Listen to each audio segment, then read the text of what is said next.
Talking about hiring, or actually when to hire new people. How do you know when at the right time? How do you figure out who you should hire and what you're going to actually give them? And this is going to be a sort of behind the scenes look into something's going on in our business right now, which is why I wanted to share it. So this is literally the thought process, the systematic approach that we've gone through, and some of the mistakes that I've made in this process. I'm going to share those as well. And this process works equally well for solopreneurs, hiring maybe your first assistant or first virtual assistant or first member of staff, or if you've got an established team like me and you're looking to expand your capabilities and your services into new areas. And how do you actually best fill those roles? And we're going to be talking fairly generically here. I'm not going to go into detail about specific hiring guides for individual types of roles like graphic designers or programmers or salespeople. These are going to be general rules, but they apply pretty much to everything. And it's getting this stuff right that makes the hiring process easier. It makes the success of the project you want to roll out better, in my opinion. And yeah, it's what we do. And hopefully sharing this will help. Okay, so recently we've been looking at hiring somebody new. And just before the festive holidays, I actually went out to the job market and we put a job out there to hire a new customer success manager role. And the idea of them is to look into how we can support our clients better, to give them an even better level of service, making sure they're feeling appreciated, making sure they're getting the attention that they need, and also just being on hand to be a first point of contact. And I thought this is not something we've done before, so let's go out and hire somebody new, maybe with some experience, customer service sort of type role, somebody who has something about them, just something proactive and really great communicator, who can bring something to the table. And we did that initial job recruitment hunt, so to speak. We use our Recruit Right hiring system, which I discussed in earlier episodes. And we found two brilliant people. And we both offered them both jobs. They're both going to work in parallel, actually, is something I recommend. So work in parallel for a week, and then we're going to make our final decision or possibly take on both. And in that week, both of them were approached by their existing companies when they told them they were handing their notice, and they were offered increased salaries and better packages, and both actually decided to stay with their existing employees because of their loyalty to them. I couldn't say anything about it. That's just what they decided. But I think it was a bit of a blessing in disguise, because I sort of had gone against some of the principles that I've actually stood by in my hiring process to this point. I'd ignored those and looking for almost like chasing the shiny penny, looking for a solution to a problem without really using a systematic, logical approach to the problem. So I had a couple of weeks off over the Christmas period, and that gave me some time to think about actually who should be in this role. This is like a really important role in a company, and to have somebody brand new in, to get them to a level which I trust them to be the front line person with my existing clients and to support my existing coaching clients, it was actually quite a lot to ask, and it would have taken some time to get there. So it made me rethink, and as I said, to go back to our principles about how we actually go at the hiring. And that is what I really want to dig into today, to explain how we do that. So before I do, I want to just give a little bit of background to the signs or the feelings I was having in our company, which made me realize it was the right time to start looking for somebody new. And it doesn't matter what role you're hiring for. The example was about customer service. That's just to give you some context to what I'm talking about today. But these signs are stuff you're probably familiar with, and you might be feeling them already. And the most common one is that you yourself, as the business owner, is starting to feel a bit stressed, starting to feel like stuff might be not getting done the way you want it done or as quickly as you want it done. Or maybe you are taking on more stuff than you'd like to. You're doing more than you should be doing. Us business leaders shouldn't be doing. We should be delegating and managing and thinking and strategizing. Doing is not, for the best part, the stuff that we should be doing each day. And you may be falling back into that trap, that trap of doing too much actual work, because there's no one left in the team to do it. You can't just throw stuff at people continually.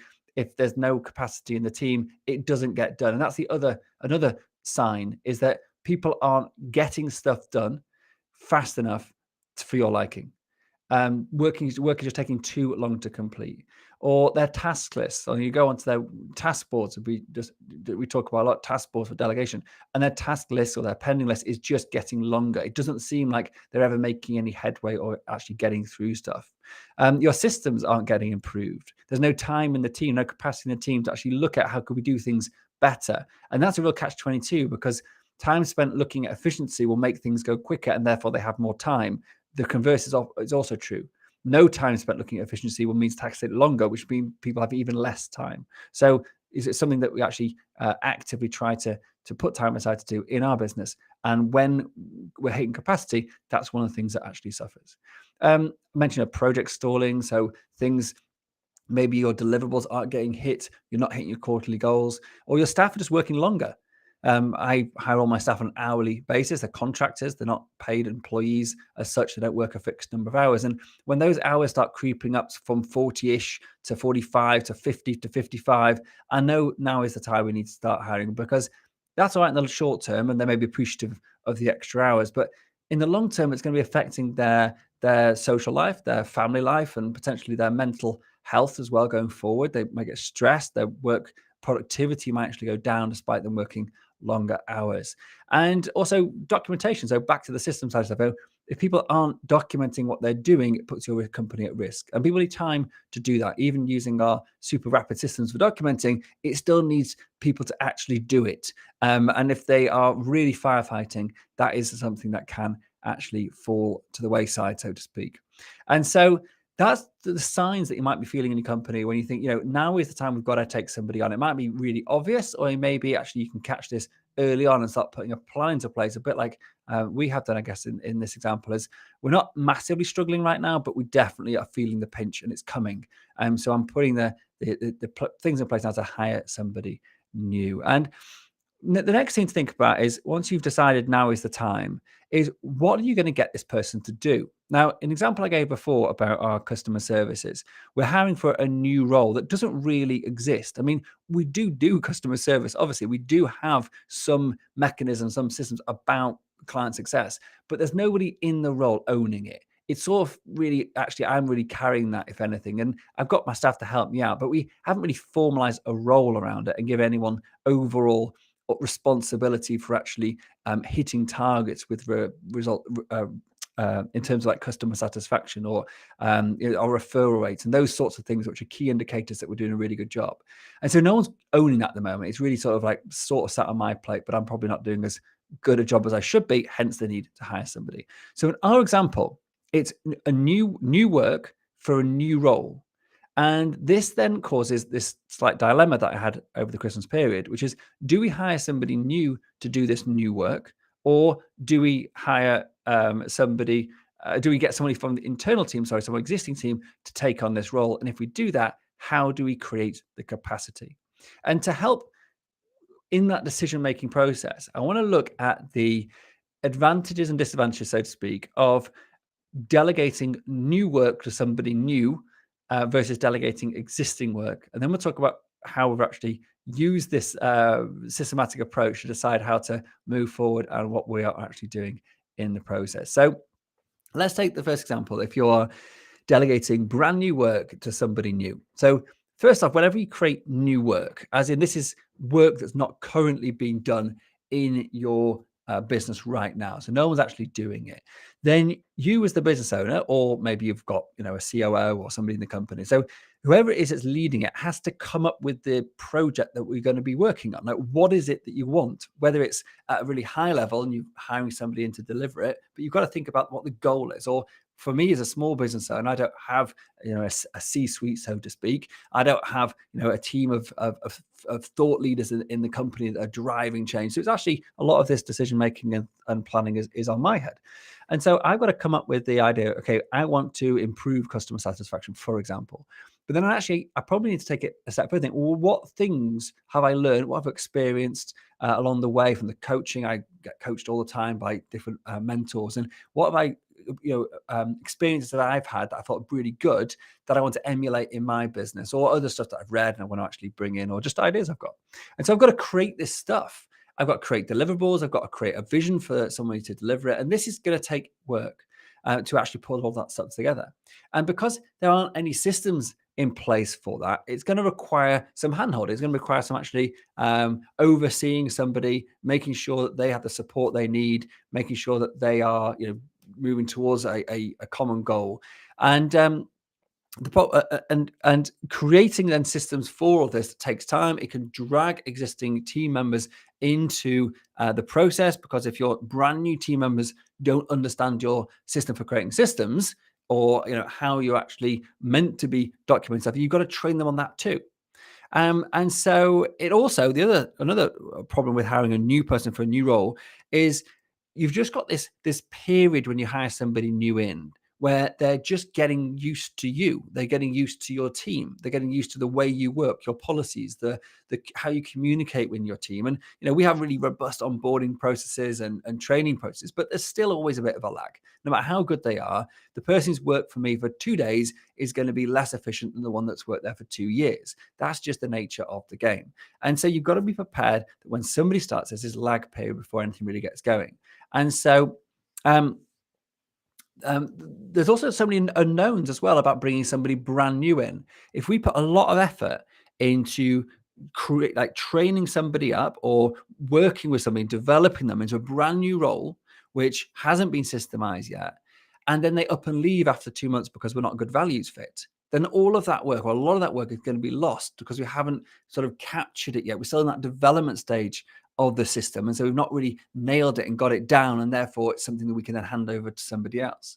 Whereas if we use an existing person in this brand new role, then there's less chance of them actually leaving, I would hope. If they've already worked for us for 2 or 3 years, then the likelihood is I'm probably confident they're going to stick around for another 3 or 4 months. And so we can go through this process and actually get that new system to a point we can get it documented and then hand it over to other people going forward. So there's a risk involved, I think, of involving a brand new person in a brand new project because of this period of development where it's not well documented, where you're basically winging it. And then if that person was up and leave during that time, which is more likely with somebody new, then you can actually lose a lot of time and energy and resources that you've put into that. And alongside the other things I mentioned about it just taking more time for them to get stuff done. They don't understand your systems, that teething problems when you bring somebody else in new. So new work for a new person has its challenges. Now, flip that around. Let's look at if you are delegating existing work to this new person coming in. And so here I'm talking about your team, whether it's you, if you're a solopreneur, or your team, if you've got employees or virtual assistants or anything at the moment, and having a look at what they are already doing and saying, all right, of the stuff you're already doing, what is actually well documented, well systemized that we could easily hand over to somebody else? And by doing this, we are actually going to free up our existing team members, including yourself, to be able to actually focus their time on this new project that we want to do. So we can free up existing team members' time to focus on this new thing. So we're still getting new work done, and we're going to hire somebody new, but not the same person. The new person isn't going to do the new work. We're going to free up the capacity in the existing team to do the new work, and the new person coming in is going to do existing work. And there's some other things I want to talk about here. So when you take work off somebody, your existing team members, you can be selective with what you take away.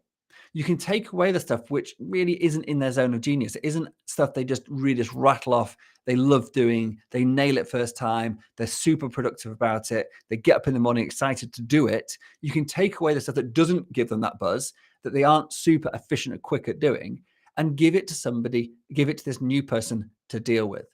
That will make them more efficient. They'll have more time to do this new work, and they'll love you for it because they're now not doing the stuff that they were dragging their heels with and actually hating. So you also your existing tasks, because they're well managed, because they're well documented, because they're existing tasks, you've been doing them for a long time, you create your systems around them, then the amount of management needed for a new person to come in and do them is very little, hopefully, if they're well documented. And also, because they were already done by one of your existing team members, if you already have an existing team, obviously, then that existing team member can be the one that supports the new person coming in, managing them, giving them feedback as required, improving the systems with a new pair of eyes on it without your involvement. So it can be a really efficient way to bring somebody in without you as the business owner getting dragged into training and development and management right from the start. So by putting it the other way, you get your existing team to take on the new project by freeing their time by giving their existing task to the person coming in. Hopefully that makes sense. So you now have so now let's look at, okay, how do you decide what task to actually give somebody? And forgive me if I'm pausing from time to time. I'm looking down because I've just got some notes so I don't forget anything. And you, first of all, we need to look at, okay, what are they actually doing right now? And the way that we do this is to capture everything they do on a timesheet. So we want to actually know, or on a task board, sorry. So we'll actually know, first of all, what are the tasks they're doing. Hopefully, if you're following on with the stuff I teach in this podcast, you've got a task board for each of your staff. If you haven't, this is a great time to start. And so when you're thinking about hiring somebody new, you're going to upload some existing work to people, then you want to basically know, what does everyone do each day, each week, each month, and each period. So whether it's a quarter or 6 months, so basically everything that goes on in your business. So when your staff are working, you're basically getting to create a little card on a task board to say, this is what I do each day, this is what I do each week. And now you've got this big long list of stuff. Hopefully you're also documenting this stuff, as I just talked about.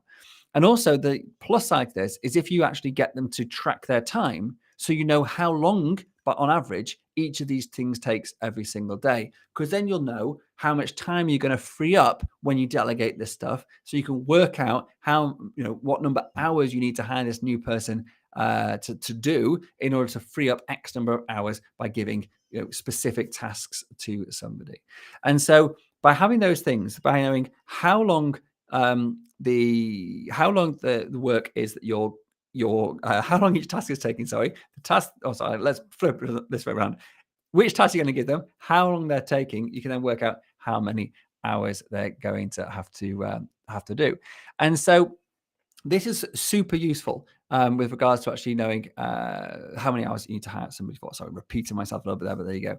And also the last thing is about giving your existing team members, by freeing them up, by giving them new opportunities, is to give them the opportunity to develop themselves into new areas. So they'll be really thankful, most staff, if they're good staff, really thankful for the opportunity to develop themselves and become a better version of themselves. So the professional development they're going to get by taking on a new project and leading that project, learning a new area, is exciting, especially if someone's worked for you a long time in the same role. It gives the opportunity to grow new skills and to actually show you how great they can be. And therefore, they end up sticking around for longer because they don't get bored doing the same old every single day.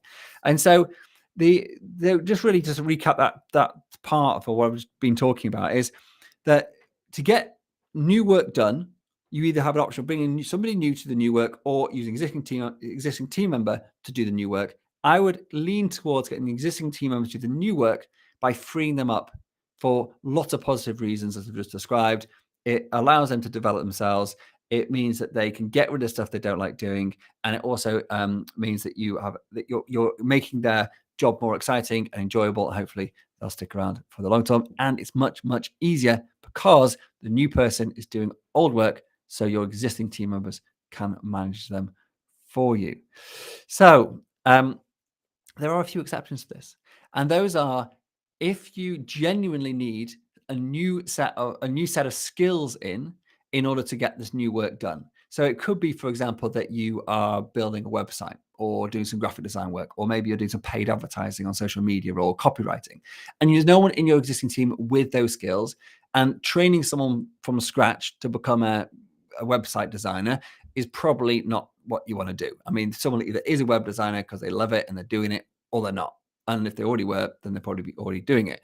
And so it's impractical to go and train somebody to do it. So you need specific skills. And just if you are doing that sort of project, all I would say, I'm not going to delve into it too much here, but all I would say is just be conscious of the amount of time that you will need in order to help them deliver your vision. Even though they're bringing the skills, you need to communicate and manage in order for them to be able to deliver what you want. So if you are doing that and it's new work for a new person, just be aware it is going to take more of your time or any key member of yourself if you do have sort of high level management in there already. All right, so I touched on some of this before. I want to jump into the how we do this. So let's assume, for this example, we're hiring someone new, but we're going to get them to do some of our existing team's work in order for our existing team to take on the new project. And that is what I recommend in most cases. There are obviously exceptions, and this is for my size of business. If you've got a much bigger business, you may have already surpassed this and do things in a different way. That's cool, but hopefully these will be useful tips anyway. So this is basically exactly how we decided. I did touch on some of this before. I said a little bit out of order, but hopefully I won't repeat myself too much here. So the key data, as I said a minute ago, is what recurring tasks is each person in your entire organization doing, not just one individual. And that comes from our task boards. And if you listen to episode 6, it's about our proven process to systemize your business. I talk about task boards in there and how you can set them up. Then you need to know, what do people genuinely love to do? What do they hate to do? In episode 60 of this podcast, we talked about the know it, want it, hate it sheet. And that is an exercise you can do with your existing team to find out where their passions are and what they want to learn more of. And that could be a great way to identify who should be doing this new role. And how long every task should take, as I discussed a minute ago. That's about time tracking, and we covered that in episode 92 when I talked about the staff time tracking, the good, bad, the bad, and the ugly. And with that key data, you can then figure out exactly how much time, how many tasks you need to give this new person to free up the amount of time you need, and you can sort of start thinking about other members of the team that you can free up as well to have more capacity and filling up a whole new role like we are now. So I'm going out to all my team and I've asked them to basically on their task board, really practical approach to this, is to go through all their recurring tasks and put a tag on everything they don't want to do anymore and they feel is something that they could easily hand over because it's well documented. And then we have a meeting booked on Monday or Tuesday, next week for me and the ops manager to look at everything everyone's tagged and then create a role out of it. And on that hiring meeting, just to go into a bit more detail and actually just to help, is it's really important that when you are hiring for a new role, when we are being selective about the type of task we're giving that person. So we've asked just the staff to basically tag anything that they don't want to do or they feel they could hand over. And then what our job will be, me, my ops manager, will be to go through and say, okay, cool. What sort of tasks would a type of person be good at? Because what we don't want to do is blend up, the types of people. And I talk about this in the in the job hiring episodes and early on in this podcast. So from episode 10, I believe.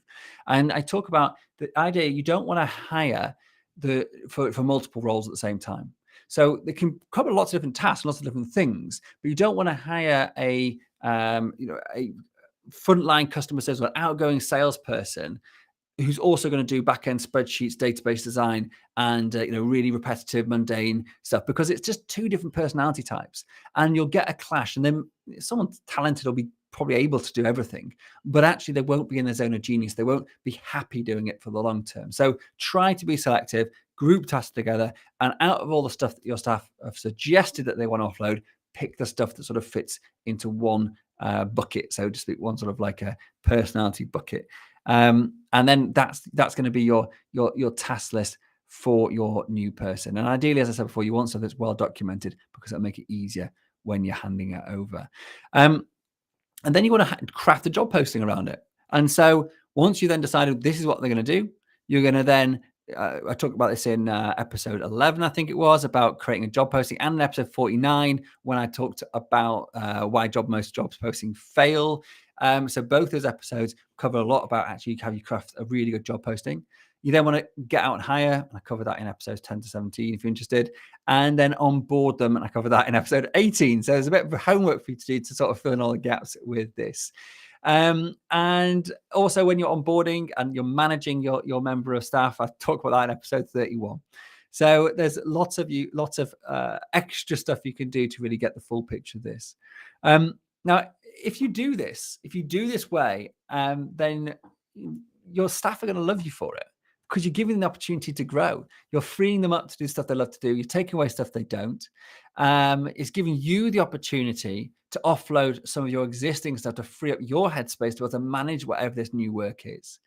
And it also avoids you getting dragged in to the training and management of new members of staff, because your existing team know how to do this stuff because they're currently doing it. So they are best placed to actually do the management and the training of a new person coming in, which frees you up and means you can stick or avoid getting dragged in, as I said before. So yeah, I'm trying to think if there's anything I want to say on this. So relating back to our current situation, I think I actually covered all this. This is exactly what we've done. We basically asked our team, I asked my team who in the business would like this new role, would like to get involved with this. So I identified actually my ops manager would really be good at this. She's already doing some of this, and to add to that would make a lot of sense. The idea is now that she, because I trust her, I know her capabilities. I've worked with her for over 3 years. I can trust her to get on with stuff. I can throw stuff at her. She can test stuff out. She already knows many of my clients, so we can do beta testing and stuff as well. She has a relationship with them. She's familiar to them. So it's a perfect fit, really. And then what her job's going to be is to spend the next couple of months building the basic systems for our client success role. And so obviously, no matter what role you're doing, the principles are the same. So somebody I know, I trust, who can build systems, who understands how we work, who understands our values and our policies, etc., can now build robust systems around this brand new role we've never done before. And then once we've got to that stage, she can start delegating down, and when we hire somebody else in new, manage that person in taking over the role to free her up to go and work on something else. And then we basically rinse and repeat. And this is a similar process that we've done many, many times in different areas of our business. We basically train somebody up or develop a system with somebody, get them to document it, bring in an assistant to support them, and move that person onto somebody else. And then that assistant then basically becomes the manager of whatever that project was. It's a very, very effective way to quickly systemize your business, to build your existing team's skill sets and value, keep them interested in their work, and then keep growing your team and bringing entry-level people in, very, very cost effective, and then training them up in this similar way and letting people shine and giving the opportunity to do so.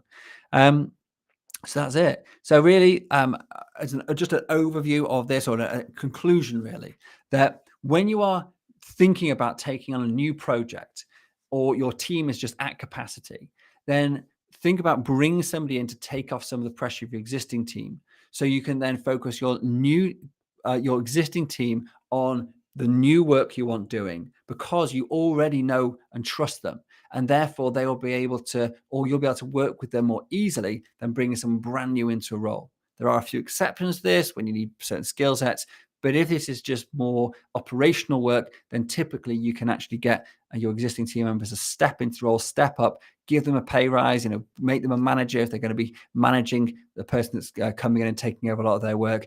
It just adds to morale. It keeps the company growing. You keep everybody motivated, and as they're learning and developing more, and you also bring people in very low cost, but you're getting actually increased value from your existing members of staff as well. And really the key to making this super easy to do is to be diligent with your task management, making sure you're sticking stuff on your task boards, time tracking, making sure you know how long stuff takes, and just making sure that your existing team are really documenting everything they do super well, so that when you need to bring somebody else in, it's all documented and ready to go. And I just had a little add-on to this, actually, about a conversation I had today with one of my clients, and they've got a challenging situation where their ops manager is going to have to take some time off. And so they, without any notice, so they're basically going to have to take time off pretty much immediately. And thankfully, they've been working with this for a while. So a lot of the stuff that person did is systemized, but there is still going to be holes in the process that needs to be filled. But because they've got the systems in, and they're going to be bringing one of their existing team members to basically hold up the fort while they're gone, so he's not going to be dragged in massively into it. So this process of creating a very good visual picture of what your staff doing every day, of getting it documented, is just there's so many advantages to it, and so many problems it can help avoid. Hiring is one of them, as I just described. And also, obviously, when people go off sick, it's sort of the other side of it. And so, yeah, just thought I'd add that because it was on the top of my mind. Cool. That's it for today. Hope you found that helpful. If you have, please do comment, let me know. Do leave us a review. 5 stars is always nice. If you want to give us a rating on your favorite podcast app, if you're listening to the podcast, of course. If you're on YouTube, hit subscribe. And if you're on social media, do share this with your loved ones and friends and colleagues and all the rest of it, and spread the word. Much appreciated. Thank you for your time. I'll see you all very, very soon. Bye now.